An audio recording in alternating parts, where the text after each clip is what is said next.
Bah alors, les médias mainstream, surtout le service public.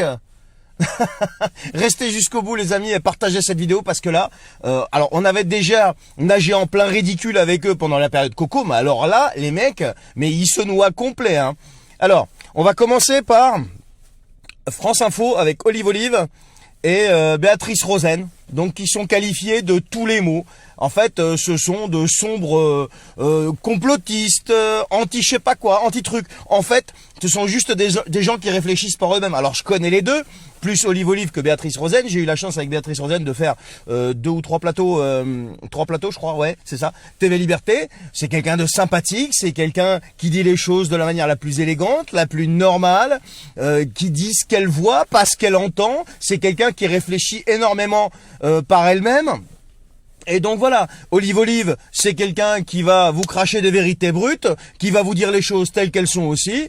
Et donc voilà. Mais les médias de service public, on peut pas dire vraiment la même chose venant de vous. Bon, bref, je vais pas spéculer. On va regarder déjà ce qu'il dit sur Olive. Ensuite, il y a une autre vidéo que je voudrais vous passer, là où ils s'en prennent à Pierre-Guillaume Mercadal aussi. Donc là, on a changé de registre, on s'en prend à un éleveur qui lui porte la cause de l'agriculture française et qui veut juste sauvegarder la paysannerie française, vous comprenez? Et qui dit les choses encore une fois telles qu'elles sont, telles qu'il les vit, et pas telles que les voient les journalistes de leur bureau feutré parisien quand ils reçoivent les dépêches AFP en leur expliquant ce qu'il faut dire. D'accord? Donc oui, l'AFP, l'agence France Pravda si tu préfères. Donc on va commencer déjà par la vidéo de France Info, donc sur Olive et Béatrice Rosen. Et ensuite, je vous dirai ce que j'en pense. Et ensuite, je dirai surtout ce que je pense à France Info, qui fait partie du service public et qui nous palpe 4 milliards par an, 4 milliards par an d'argent public. Ils sont en chute libre. Ils sont en total déficit. Plus de 80 millions annoncés par la Cour des comptes. Plus personne ne veut les regarder. Pire encore, ils sont en déficit et Delphine Ernotte s'attribue une prime de performance. Non mais on est dans une inversion des valeurs totale. Allez, on regarde France Info et on poursuit après. Restez jusqu'au bout s'il vous plaît et partagez cette vidéo. C'est parti. Comme l'influenceur Olivier Rouault, alias Olive. Regardez, il apparaît brièvement à côté d'un agriculteur sur BFM. C'était jeudi dans l'Ariège. Olive aussi, il s'était fait connaître pendant le Covid. C'était un fervent opposant au pass sanitaire. On voit ici dans un cortège en mars 2021, puis dans une autre manifestation un mois plus tard. Depuis, il a amassé près de 170 000 abonnés sur YouTube en réagissant régulièrement à l'actualité. Et son cheval de bataille cette semaine, c'est l'abattage des animaux dans les élevages touchés par la dermatose. Leur but, c'est de tuer des vaches qui sont saines, qui sont pas malades, qui ont été testées. Mais comme il y a eu une vache qui a été malade, qui n'est plus ici, qui n'est plus là, elle n'est plus là cette vache qui est malade, eh bien on veut tuer les 220 qui sont derrière. Ouais, c'est vrai que dans les deux contextes, que ce soit pendant l'épidémie de Covid ou aujourd'hui pendant l'épidémie de dermatose, Olive, Béatrice Rosen et d'autres relaient souvent des informations qui vont à l'encontre du consensus scientifique. Donc là, on est en pleine désinformation, c'est ça? Voilà, en fait, parmi les théories qui sont relayées par ces comptes et d'autres, on trouve l'idée que l'abattage systématique des élevages contaminés serait inutile. Alors, on va remettre les choses à l'endroit et on va remettre l'église au centre du village. Alors, pendant la période Coco, qui a fait de la fake news? Qui nous a expliqué du matin au soir que la pic-pic empêche la transmission? Qu'elle nous empêche de mourir? Qu'elle nous empêche de ceci, de cela? Les médias même qui sont venus ensuite démentir ça.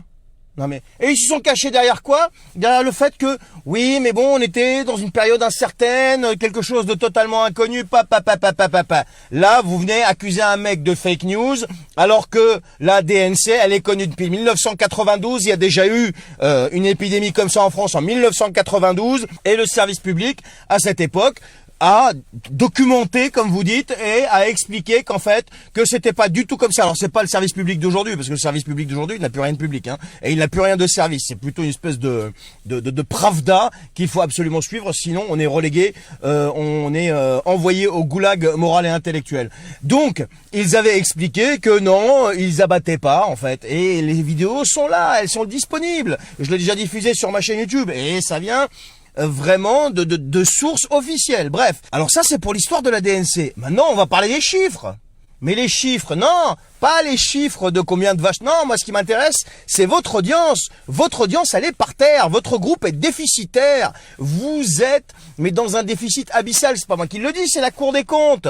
Et en plus de ça, mais vous vous tapez 126 000 balles de frais de bouche par jour, plus de 10 000 balles de taxi, de transport par jour.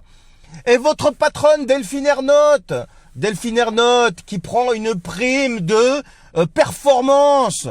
La moyenne des salaires, elle est à plus de 70 000 balles. Sauf que vous êtes espèce de petit groupe là, de personnes qui palpaient à mort, et tout le reste, c'est des pauvres gens que vous faites travailler, c'est des contrats précaires qui touchent des clopinettes. Oui, c'est ça, oui. Mais bien sûr, France Télévisions, là, enfin le service public. Et à côté de ça, vous grattez 4 milliards de subventions par an.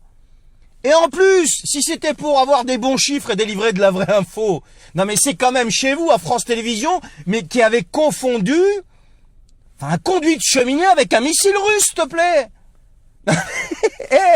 Et après, vous venez expliquer que Olive d'un côté et puis Béatrice Rosen de l'autre font de la fake news, mais vous faites quoi? Non mais il va falloir m'expliquer, mais je rêve d'en avoir un en face de moi pour débattre. J'adorerais ça, avoir un mec en face de moi de chez eux pour débattre. Donc ça c'est pour la désinformation, etc. Ok. Et les chiffres d'audience. Vous savez ce qui vous fout les boules? Ce qui vous fout les boules, c'est que Olive, rien que sur Facebook, la journée qu'il a passée avec les paysans, là, je crois que c'était samedi, il me semble, hein, je sais plus. Bref, mais en tout cas, en une journée, le mec fait 20 millions de vues.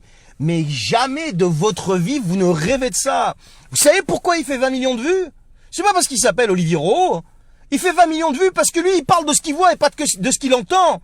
Vous parlez pas de ce que vous voyez. Vous parlez de ce qu'on vous dit de dire. Voilà le truc. Donc, faut arrêter au bout d'un moment. Et quand bien même ce que je dis est faux, mais venez qu'on en débatte ensemble. J'aimerais avoir un débat citoyen avec des gens de chez France Télévisions. S'il vous plaît, mais j'adorerais ça, je vous assure. Moi, à Charbel-Lakis, voilà, j'habite dans le 91, je suis pas très loin de Paris. J'aimerais avoir un débat citoyen avec des types de France Télévisions. Allez, on va monter la dose avec des gens de BFM TV. Un débat citoyen de manière cordiale et compagnie. Sur, par exemple, l'authenticité de l'information. Ouais, l'authenticité de l'information, ça serait bien ça, tu vois. Donc ça, c'est pour Olive et Béatrice Rosen. Maintenant, j'aimerais qu'on parle de ce qu'ils ont sorti sur Pierre-Guillaume Mercadal. Non mais un éleveur, Pierre-Guillaume Mercadal, qui travaille du matin au soir, qui a démarré de que dalle, à qui on a décimé le troupeau de cochons laineux 2 fois. Pas pour des raisons de DNC, mais pour d'autres raisons. Je vous laisse aller voir sur son compte Instagram, la ferme des cochons laineux, et là vous allez comprendre ce qui se passe. Aujourd'hui, ce monsieur lutte pour la paysannerie française. Il n'y a pas de pays sans paysans. Ça, tout le monde le sait. À part dans le service public et chez BFM TV. On va dire TV, ouais. Sinon, ça va sauter. Et donc, BFM TV, tout ce qu'elle trouve à dire, c'est pas d'essayer d'aller comprendre la douleur des paysans et compagnie. D'ailleurs, vous remarquerez, il y en a très très peu qui se déplacent. Hein. Ou alors, ils se déplacent dans les endroits qui leur sont un petit peu acquis, tu comprends? Donc, BFM TV se permet, depuis les plateaux parisiens, parce qu'on les voit pas tous ces gens-là sur le terrain. Sur le terrain, t'oublies. Hein. Il se permet de dire la chose suivante. On va passer la vidéo et là, vous allez comprendre que c'est quand même hallucinant. Allez, on regarde et on en reparle juste après. C'est une fake news qui a beaucoup circulé sur des vétérinaires qui auraient refusé d'abattre des vaches et qui ont été d'ailleurs comparés aux soignants qui refusaient de se faire vacciner pendant le Covid. C'est une fake news, je le signale bien. Et parfois, ça prend une tournure extrêmement politique. Je voudrais citer un compte Twitter qui est extrêmement suivi, la ferme des cochons laineux. Ouais. C'est Pierre-Guillaume Mercadal, un agriculteur, un éleveur de cochons, hein, pas d'ailleurs de bovins, qui cumule des centaines de milliers de vues depuis le 1er décembre. Sauf que cet agriculteur, il est aussi extrêmement lié à l'ultra-droite. Il s'est affiché dans les dernières heures, d'ailleurs, avec l'Action française. Cette contestation, Raphaël, elle est par ailleurs amplifiée par certains mouvements. Exactement, des tentatives de déstabilisation de l'étranger. C'est une information d'ailleurs BFM TV. Il y a eu 2 tentatives d'ingérence qui ont été repérées par les autorités françaises, notamment par des comptes pro-iraniens qui tentent d'amplifier notamment des comptes souverainistes autour de cette question de l'agriculture et des comptes anglo-saxons ultra-conservateurs. Alors eux, leur but, c'est plus d'amplifier l'hostilité vis-à-vis de l'Union européenne et on le voit notamment avec le débat explosif sur le Mercosur. Alors là, c'est encore très très intéressant parce que là, on est chez les dingues complets là. Là, BFM TV, alors là, vous avez explosé France Info quand même. Non mais déjà, Pierre-Guillaume Mercadal, il est proche de l'ultra-droite parce que il s'est affiché avec l'Action française. Non mais attendez, le mec, c'est un catholique. Parce que dans ce pays, dès que tu dis que t'es catholique, que t'es chrétien, que t'es attaché aux valeurs françaises, aux valeurs traditionnelles, etc., ça y est, t'es un méchant mec d'ultra-droite ou d'extrême droite. Donc ça, bon, on a le droit d'être catholique et puis on vous d'accord, et s'afficher avec qui on veut, d'accord.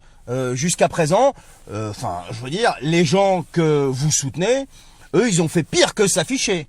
Je vais pas rentrer dans le détail. On veut parler de l'Union européenne et de son histoire, le premier, si vous voulez parler de tout ce domaine-là, là, ultra-droite, fâche, machin, etc., le premier président de la Commission européenne, Walter Hallstein, il était pas connu, si tu veux, pour être un fervent démocrate. Bref, je vais pas rentrer plus dans le détail. Restons sur Pierre-Guillaume Mercadal. Ensuite, vous venez nous expliquer quoi?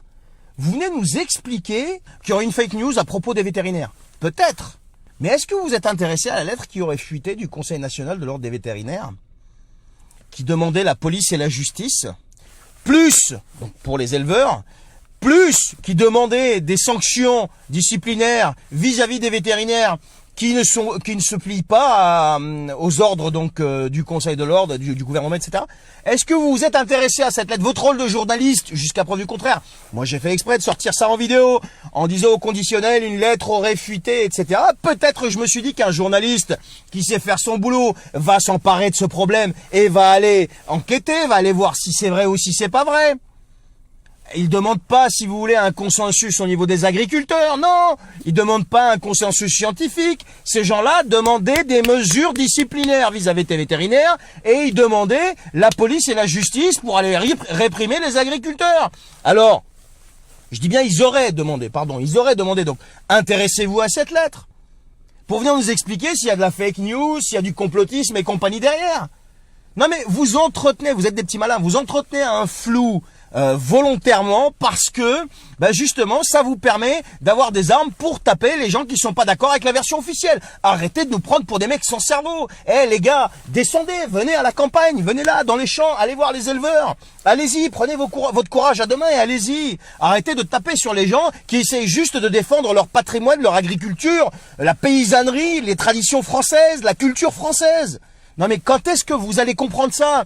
Vous ne faites plus d'audience, c'est pas parce que vous êtes mauvais, c'est parce que vous ne faites plus de journalisme. Et encore une fois, je rêverais d'avoir un pingouin de chez BFM TV ou du service public en face de moi pour qu'on discute de l'information et de la délivrance de l'information, de l'authenticité de l'information. Parce que jusqu'à preuve du contraire, quand il y a quelqu'un qui n'est pas d'accord avec vous, soit vous le stigmatisez, donc, et vous le taxez d'extrême droite, ultra droite, vous essayez de casser sa réputation en fait. C'est des méthodes soviétiques, ni plus ni moins. On n'a rien inventé. Et vous essayez au lieu de confronter les idées, eh bien non, vous essayez de lui casser sa réputation. Et puis un autre truc aussi, faut voir qui vous invitez chez les agris sur votre plateau. Vous n'invitez quasiment que des types qui sont d'accord avec vous. Ou alors il y a des types qui sont là, mais dès qu'ils commencent, par exemple des gens de la coordination rurale, dès qu'ils commencent à contre-argumenter, vous faites taire tout le monde. C'est comme ça aujourd'hui. Donc, maintenant, si vous êtes vraiment des vrais journalistes, maintenant, si vous êtes vraiment un vrai service public qui est destiné à la France entière, faites preuve de pluralisme, faites preuve d'honnêteté intellectuelle, en commençant déjà par arrêter de taxer d'extrême droite, d'ultra droite, toutes les personnes qui ne sont pas d'accord avec vous. Parce que vous savez, je vais vous dire une chose, le mensonge prend l'ascenseur, lui, mais la vérité prend l'escalier. Et regardez ce qui s'est passé sur ces 5-10 dernières années. Vous verrez par vous-même que en fait ce que je dis c'est pas si faux que ça quand même, c'est même pas faux du tout. Je vous renvoie juste encore une fois à ces histoires de pic-pic quand vous nous expliquiez que ça empêchait la transmission, que c'était notre salut, que ça empêchait d'en mourir, etc., etc. Et puis on s'est aperçu en fait, vous avez même avoué, je m'en souviens, que en fait c'était pas vrai. Mais vous le saviez, mais vous n'aviez pas le droit de le dire que c'était pas vrai. Allez les amis, encore une fois, mon invitation tient toujours. Venez débattre avec moi là, un mec de chez BFM TV là ou de chez comment il s'appelle l'autre là, France machin là, le service public. J'aimerais bien quand même qu'on puisse avoir le droit à la parole. Ça serait cool ça serait sympathique. Hein. Mais de manière libre, zéro filtre.